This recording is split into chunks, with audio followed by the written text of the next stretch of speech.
déjà au verset 13, le sang vous servira de signe sur les maisons où vous serez.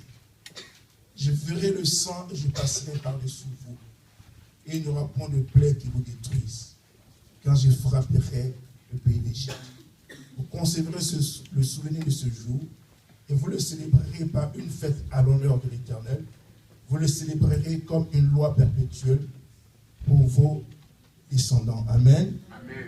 Donc la Pâque, c'est une célébration. Amen. Mais c'est en même temps l'opportunité que Dieu donne à toute personne de pouvoir rentrer sous sa couverture. Ça, c'est important. Amen. Amen. La Pâque est un temps de délivrance. Toutes les Pâques dans la Bible ont été utilisées par le Seigneur pour faire quelque chose de particulier. Amen. Et je crois que cette Pâque n'est pas exemptée. Amen. Amen. Amen. La Pâque est aussi une des moments d'opportunité. Amen. Amen. Ouais. Il y a des opportunités divines. En Égypte, par exemple. Amen. En Égypte, par exemple, l'opportunité a été donnée au peuple de pouvoir accepter sa délivrance ou pas. Amen. Amen. Amen.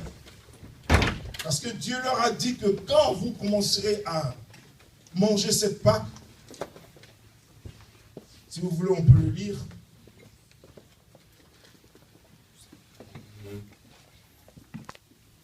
Le verset 1 dit, quand vous le mangerez, vous aurez vos reins sains, vos souliers aux pieds et votre bâton à la main. Et vous le mangerez à la hâte. Amen. Amen. C'est la Pâque de l'Éternel. En fait, ce que le Seigneur veut dire ici, pendant que le peuple mange la Pâque, il faut que le peuple soit prêt. Amen. Il faut qu'il soit prêt. Amen. À partir. Amen. Il faut qu'il soit prêt à se libérer. Amen. Donc, on ne vient pas dans la pensée de la Pâque sans avoir en soi le désir d'être libéré des choses qui certainement nous ont jeûné les années précédentes. Amen. Amen. Amen. C'est donc aussi un nouveau départ. Amen. C'est-à-dire, selon le plan de Dieu, rentrons dans une nouvelle année spirituelle.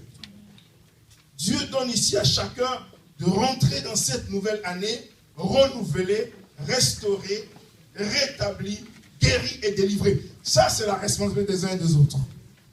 Parce que c'est cela la Pâque. Toutes les Pâques qui ont été célébrées dans la Bible ont été des moments très forts de restauration pour le peuple de Dieu.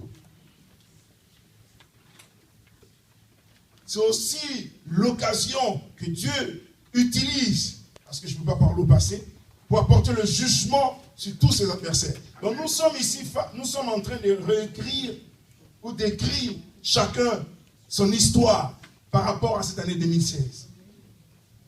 Celui qui prendra, qui saisira l'opportunité que Dieu donne ce soir, je suis sûr qu'il rentrera dans une nouvelle année spirituelle beaucoup plus rafraîchie qu'il a été au cours de l'année passée. Amen. Amen. Alléluia. C'est pourquoi j'insiste. C'est vrai que hier on a parlé de guérison, mais la guérison fait suite à la délivrance. Et j'insiste là-dessus. Ce soir, Dieu va nous donner l'opportunité de comprendre quels sont les esprits qui sont derrière quand on ouvre la porte. Parce qu'on l'a dit hier, toutes les personnes blessées, selon Ecclésias chapitre 10, verset 8, font tomber la barrière de protection. Il n'y a pas de personne qui soit blessée, qui ne soit pas vulnérable. Si vous demandez à chaque personne de vous raconter son histoire, vous allez vous rendre compte combien de fois l'être humain fragilisé face aux blessures.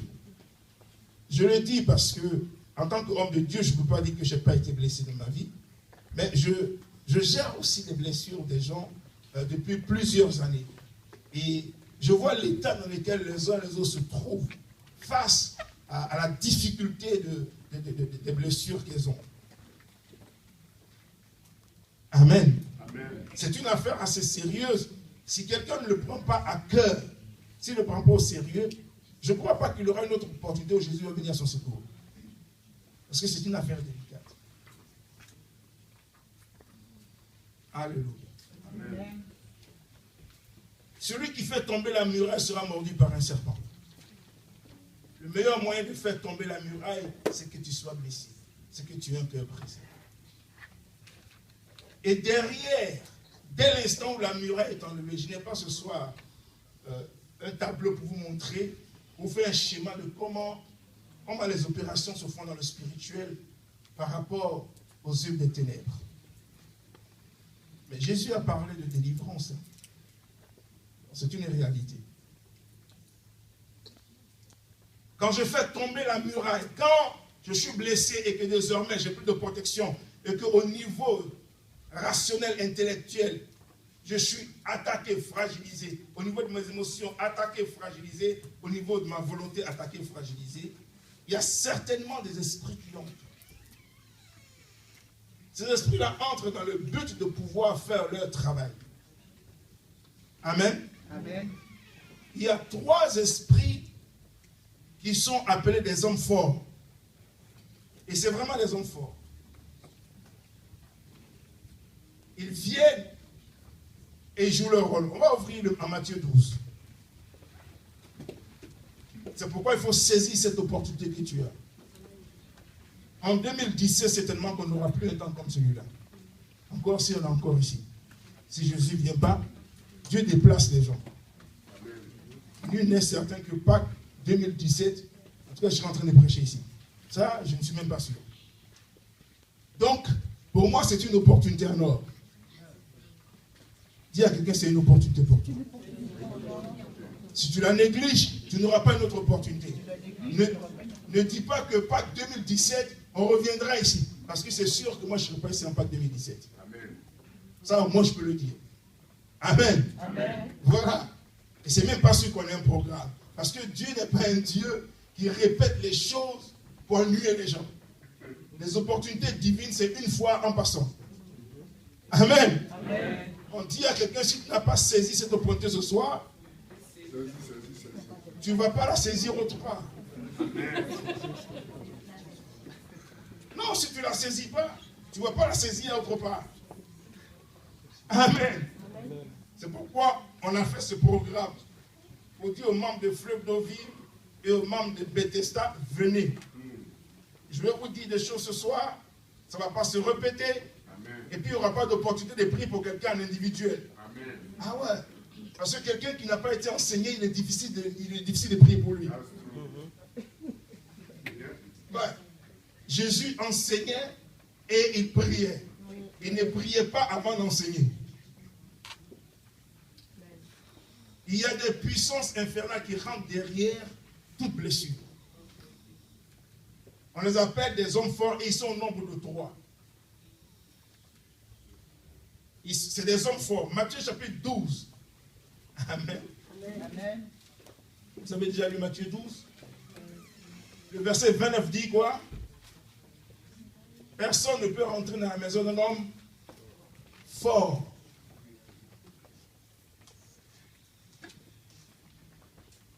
Il ne peut piller ses biens que s'il a maîtrisé. Je paraphrase là, c'est ça? C'est une opportunité pour toi, c'est ça. Il dit, comment quelqu'un peut-il entrer dans la maison d'un homme fort et piller ses biens sans avoir auparavant lié cet homme fort? Alors seulement il pillera sa maison. Vous voyez, le problème ici, c'est que en tant que chrétiens, nous ne sommes plus la maison d'un homme fort. Amen. Malheureusement, vous savez, la subtilité de l'ennemi, c'est de s'introduire et de ne pas bouger. Dans le domaine de la délivrance, beaucoup se disent, non, un chrétien qui est né de nouveau ne peut pas avoir de problème. Moi, je vous dis, c'est faux. C'est archi faux. Non, je suis né de l'esprit, donc je ne peux pas avoir un problème spirituel. Alors quelqu'un me dira, pourquoi est-ce que tu te mets en colère? Parce que le problème spirituel des esprits ne se trouve pas dans ton esprit. Toute la situation se passe au niveau de l'âme et de la chair, du corps humain. Amen. Et donc, nous parlons de délivrance ce soir.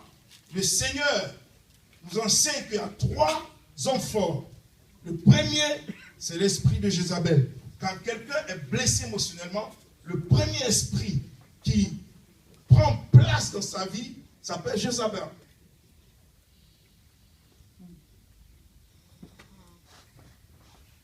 Et je vais vous donner quelques descriptions de Jézabel et ses enfants. Dès l'instant où je suis blessé, dès l'instant où j'ai un cœur brisé, si dans l'immédiat, il n'y a pas eu de conseils, un temps d'enseignement et de prière, et que je le garde au bout d'un temps record, cet esprit va se positionner dans ta vie. Il va se positionner. Que tu le veuilles ou pas, que tu sois un œuvre de l'esprit ou pas. À moins que tu aies suffisamment de connaissances pour savoir parer, pour savoir arrêter ces esprits dans leur fonctionnement. Est-ce que vous me comprenez? Vous trouvez donc l'esprit de Jézabel en Ésaïe 47. On va lire juste un peu. Ésaïe 47. C'est un esprit qui est en opération avec ses enfants de plein pied dans la vie des êtres humains et même dans la vie des chrétiens. Je vais vous montrer. Parce que c'est au travers de leur manifestation que chacun ce soir va prendre son petit stylo et noter et voir s'il est concerné ou pas. Mais ça m'étonnerait qu'on ne soit pas concerné. Ésaïe 47. Ésaïe 47, juste une lecture, versets 8 à 9. 47, 8 à 9. La Bible dit ceci. Ésaïe 47, versets 8 à 9. Écoute maintenant ceci voluptueuse, qui t'assied avec assurance, et qui dit à ton cœur, moi et rien que moi, je ne serai jamais veuve, et je ne serai jamais privée d'enfant. Ces deux choses t'arriveront subitement au même jour. La privation d'enfants et le veuvage, elles fondront en plein sur toi, malgré la multitude de tes sortilèges, malgré le grand nombre de tes enchantements. Si vous allez un peu plus haut, il s'agit ici de l'esprit de Jézabel. On le compare ici à la fille de Babylone. Et cet esprit ne fonctionne pas seul. Le premier élément qui se passe quand quelqu'un est blessé, et hier j'ai été très béni, j'ai conduit une sœur et son mari, et puis un autre frère, cette église ce soir à Pékin. Et bizarrement, nous étions en train de converser. Je vais revenir sur ce que je dis, mais elle a dit quelque chose sans savoir exactement qu'on allait en parler aujourd'hui. Et j'ai béni le Seigneur. Elle disait, quand quelqu'un est blessé, quand quelqu'un a un cœur brisé, il est orgueilleux. Donc la dame l'a dit, sans savoir qu'en réalité, l'esprit qui opère derrière l'orgueil, c'est Jézabel. Donc quand tu es blessé ou tu as un cœur brisé, Jézabel entre dans ta vie et fait asseoir l'orgueil. C'est pour cette raison que quelqu'un qui est brisé et blessé émotionnellement, il lui est difficile de reconnaître même quand il a tort. Et même quand il a tort, il ne demande pas pardon. Ouais. L'orgueil fait partie de cet esprit. Vous venez de lire tout à l'heure. Oui. C'est un esprit. Et l'orgueil fait partie des enfants ou des esprits qui travaillent sur Jézabel. Vous avez l'addiction, par exemple. L'addiction fait partie des enfants. La division dans l'église. Ces esprits fonctionnent. Beaucoup de blessés dans une église, on peut être sûr qu'elle va se diviser. Ah ouais. Donc le constat, il est clair, il est vérité et ça se voit. Jézabel est assise, une personne est blessée, elle arrive dans l'église, elle n'a pas été guérie. Au bout d'un temps, ce qui est sûr, ça va créer la panique et la division. Pourquoi? Parce que l'esprit est là. Il faut retrouver les fautes, tu vois, les détails. Bon. L'adultère. Et c'est une réalité. Si vous êtes en couple, si vous êtes marié et que vous êtes un cœur brisé, quand vos relations ne vont pas bien, la porte de sortie que l'ennemi te donne, c'est « faut sortir ». Il y a beaucoup de femmes et il y a beaucoup d'hommes sur la terre. Ouais. Je le dis ce soir. Il pousse à l'adultère.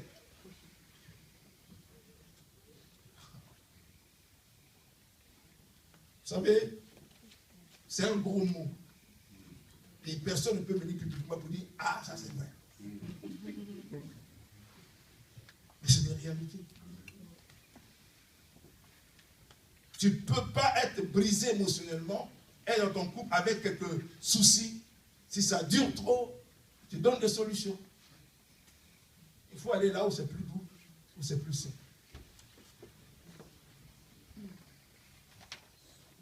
C'est pourquoi j'ai tenu à ce que les gens viennent, parce que beaucoup de jeunes gens veulent se marier, et il y a beaucoup de couples qui sont en difficulté. Souvent, les gens ne savent pas d'où vient le problème. Comment l'homme se retrouve dehors entre les mains d'une autre femme, ou la femme se retrouve dehors entre les mains d'un autre homme. Fouiller dans les origines. C'est plus facile de commettre l'adultère quand on est blessé et qu'on ne se comprend pas avec sa femme. C'est très facile. Ça y est, souvent même tu crées des programmes parce que tu dis, je n'ai même pas envie de rentrer à la maison.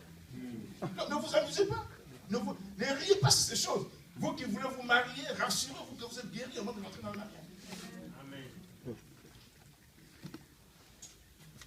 Tu veux te marier, rassure-toi que quand tu te maries, tu es guéri.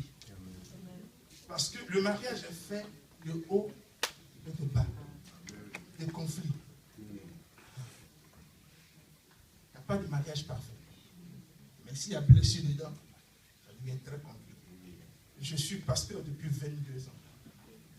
S'il m'était permis de vous donner des noms et des titres des personnes ici, en Afrique, je vous aurais dit.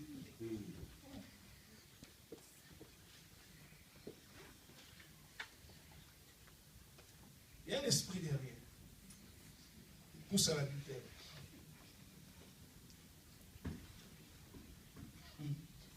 Oh, vous êtes calme.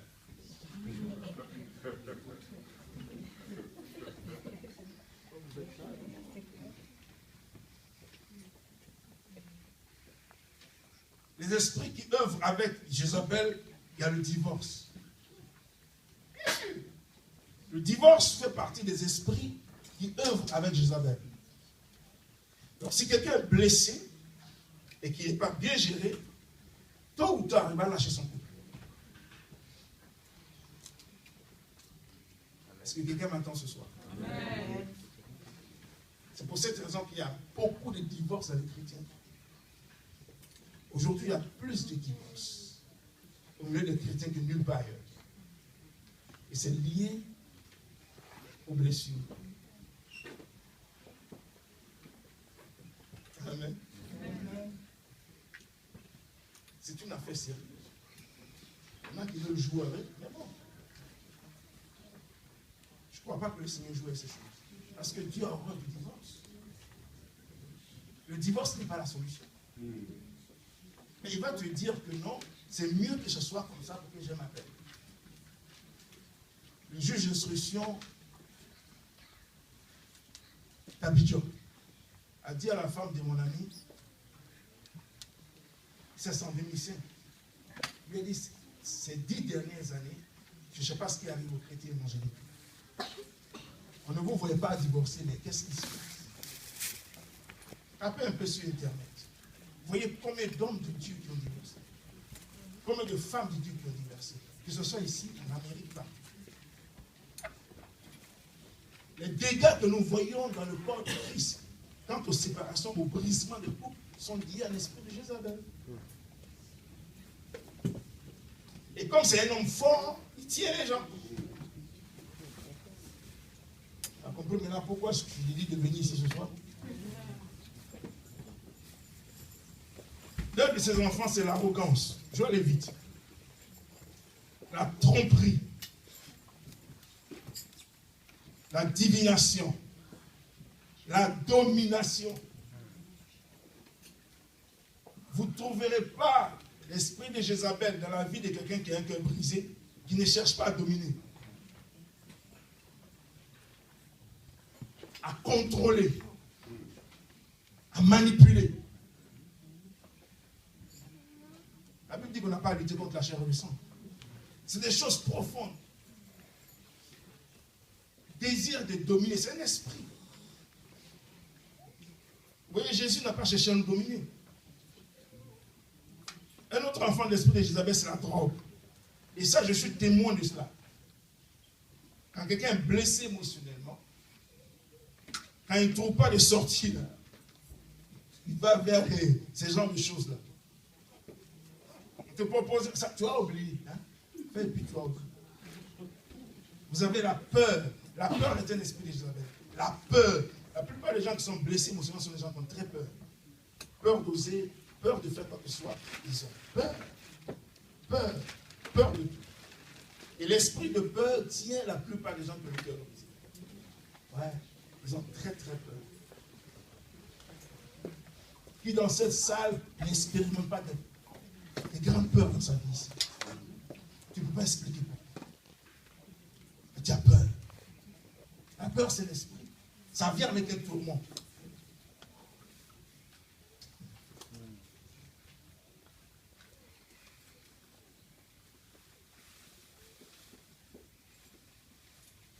La haine, c'est un enfant de Jézabel. La fornication, les esprits d'erreur, l'inceste.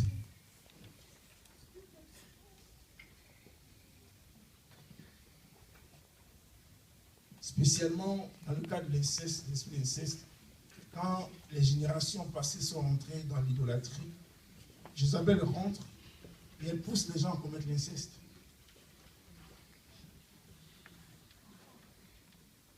C'est une affaire sérieuse. Hein? Vous savez, la délivrance traite avec la vie des gens.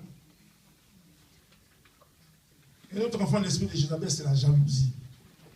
La jalousie. Tous les cœurs brisés sont des grands jaloux.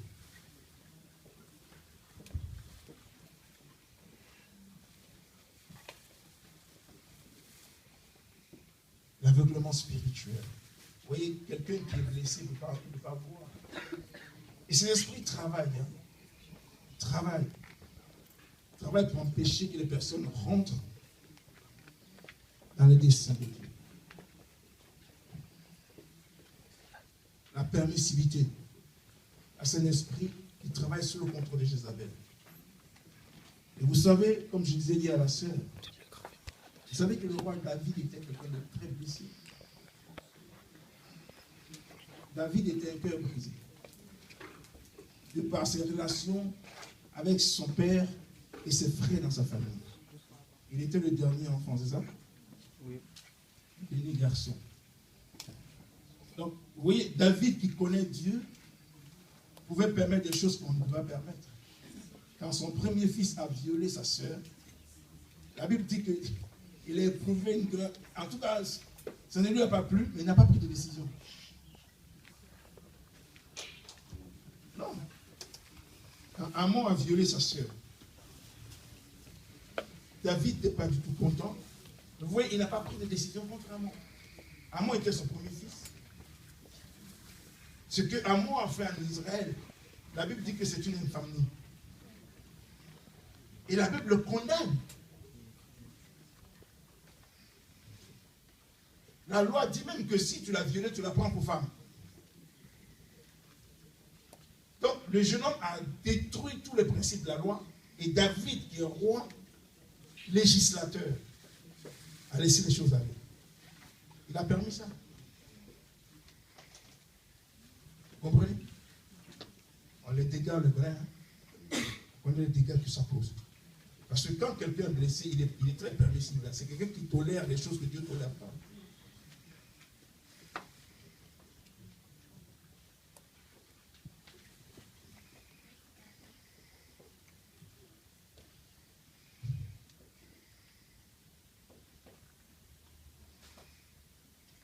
Les pensées impures, tous ces esprits la travaillent, la perversion.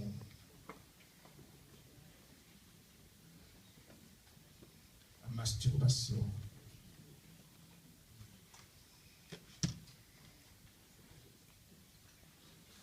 C'est important de savoir ces choses.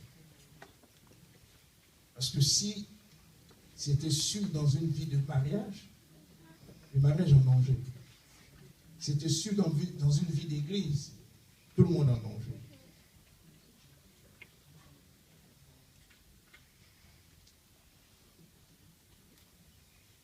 Ce que je vous dis, c'est de la réalité.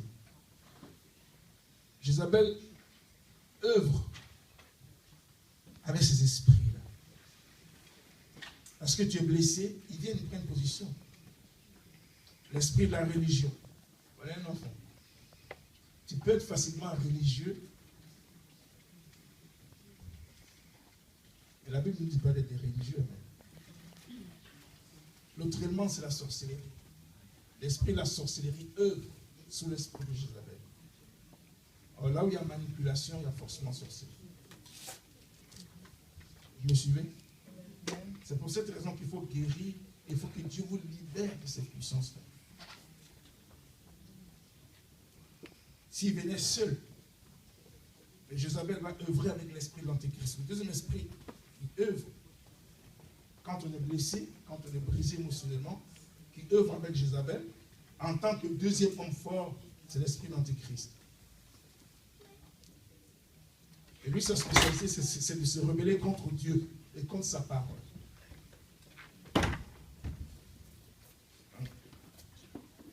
Il faut que, c'est pourquoi j'insiste à ce que Dieu guérisse et qu'il te libère.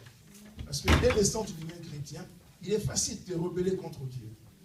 Il est facile de te rebeller contre la parole de Dieu. C'est vraiment facile. Nous sommes supposés nous soumettre à la parole de Dieu. Mais là où il y a blessure, facilement on se rebelle. Cet esprit travaille, il œuvre avec des esprits qui sont sous son contrôle. L'avortement, la colère, dites avec moi la colère. La colère. Ah, c'est un esprit d'antéchrist. Quand quelqu'un est blessé émotionnellement, il est facilement colérique. C'est un esprit, ce n'est pas juste un mouvement des émotions, c'est un esprit. L'amertume. L'amertume travaille sur l'antéchrist. Dire que Dieu, la croix est la solution. La croix est la solution. Donc imagine, tu es un bon chrétien. Tu viens à l'église, tu donnes tes dîmes, tu donnes tes offrandes, tu participes à la vie de l'église, mais étant blessé, tu n'arrives pas à te détacher de la colère, tu n'arrives pas à te détacher de l'amertume. Vous me comprenez? Amen. Suivez-moi. C'est très important. Si ce soir, tu as, dans les points que j'ai cités, si tu te reconnais dedans, cela veut dire qu'il y a des éléments qui sont en manifestation. Ne les laisse pas dormir là où ils sont. C'est ton opportunité. Vous savez que l'amertume nous prive de la grâce de Dieu? Vous savez ça? Personne ne peut approcher le trône de Dieu pour recevoir des bénédictions s'il est amer. Donc regardez comment cet esprit et ses enfants peuvent fragiliser un enfant de Dieu. Tu me comprends? Je le dis ce soir pour que tu te réveilles pour dire non, l'amertume ne va plus dans mon cœur. Et si l'amertume est un esprit, il faut qu'il sorte. Parce qu'il va te priver de la grâce. Il va te priver de la faveur. Tu as besoin de faveur pour avancer dans la vie.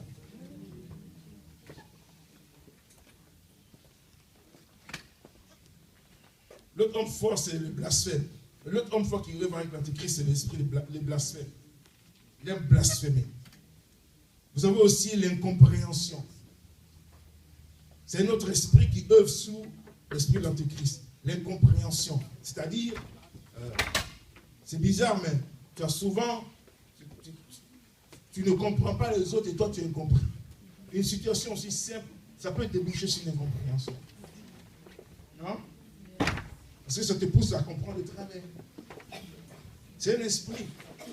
Une chose simple qui débouche sur une incompréhension. Ça veut dire qu'il y a un esprit derrière. Dites avec moi incompréhension. L'autre élément, l'autre esprit qui œuvre sur l'homme fort de l'antichrist, c'est les malédictions. Cet esprit est spécialisé à libérer, à permettre que les malédictions viennent dans la vie des gens. L'autre enfant de l'esprit de l'antéchrist, c'est les discordes. Vous connaissez les discordes?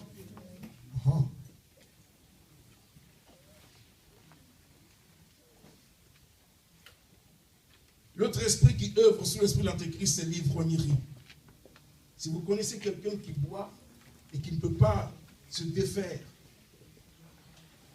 au lieu de la critiquer, dis au lieu de la critiquer, aidez-la. Parce qu'elle est sous l'autorité d'une puissance. qui la pousse à boire. Tu ne connais pas l'histoire de son ivresse. Mais on ne devient pas un ivrogne parce qu'on a envie. Au départ, c'est un problème. On a mal. On se dit, on va essayer. Peut-être que ça me permet d'oublier. Puis c'est parti.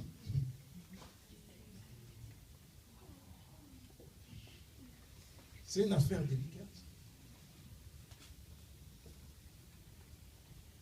L'esprit d'Antichrist œuvre avec l'esprit de l'envie ou de la haine. Et on revient sur l'esprit de la peur.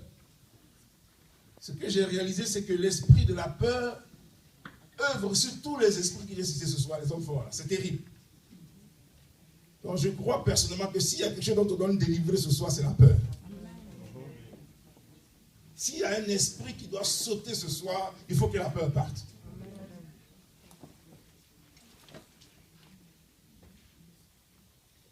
L'esprit de l'Antéchrist œuvre sous l'esprit qui amène les gens à avoir des langages impurs. Et en Angleterre, c'est clair que vous pouvez voir la manifestation de cet esprit-là dans la vie de tous les Anglais. Moi, quand je suis en Afrique, ce n'est pas quelque chose que j'entendais souvent. Mais le F-word, bien sûr, mais c'est l'esprit. Mais c'est fou de ce que même une banane est F. Non, mais c'est un démon. Vous voyez, leurs langues sont impures. F-word, c'est un esprit. C'est l'esprit de l'Antéchrist. C'est un esprit de rébellion. Il est derrière tous ces trucs-là. Il y a des films qu'il ne faut même pas que tu regardes. Parce qu'à chaque seconde, le pneu est F. C'est qui est F, tout est F. F, F, F. Pour ceux qui travaillent en cuisine, ce sont les malheureux. Parce que là-bas, c'est le drapeau de la cuisine. Tout. Tout. Vous voyez, c'est une génération qui parle comme ça. Pourtant, c'est grossier, n'est-ce pas? Et l'esprit derrière. Quand l'esprit d'Antéchrist œuvre, il œuvre sous l'esprit qui t'amène à ne pas avoir foi.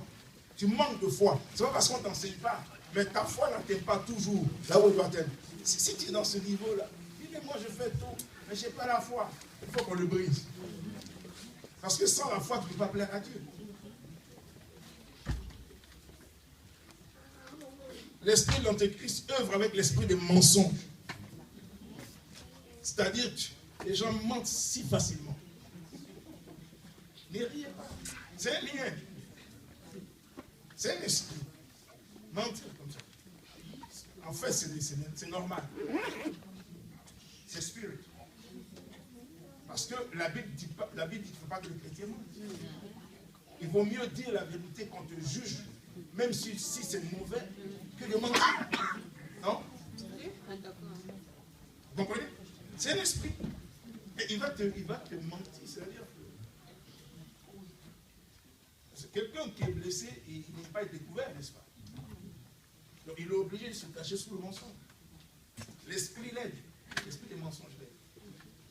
C'est pourquoi vous voyez, il y a beaucoup de personnes qui n'aiment pas la vérité. Ils disent que ça blesse. Vous avez déjà appris ça? La vérité blesse. Hein? Ah, c'est le langage de quelqu'un qui est déjà blessé. Parce qu'aucune vérité ne blesse. La vérité, elle a pour objectif de guérir. Elle a pour objectif de corriger. La vérité divine édifie. Amen.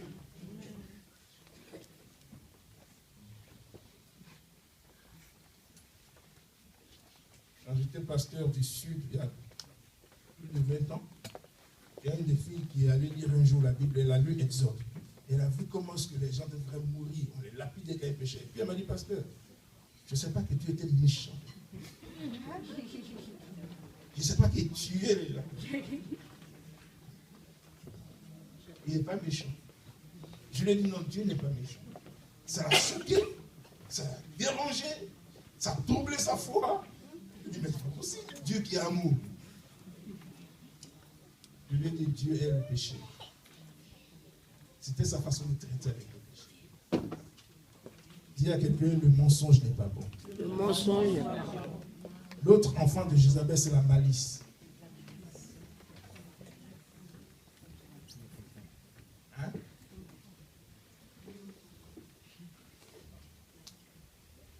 Tu es prêt à te libérer ce soir de toutes ces choses?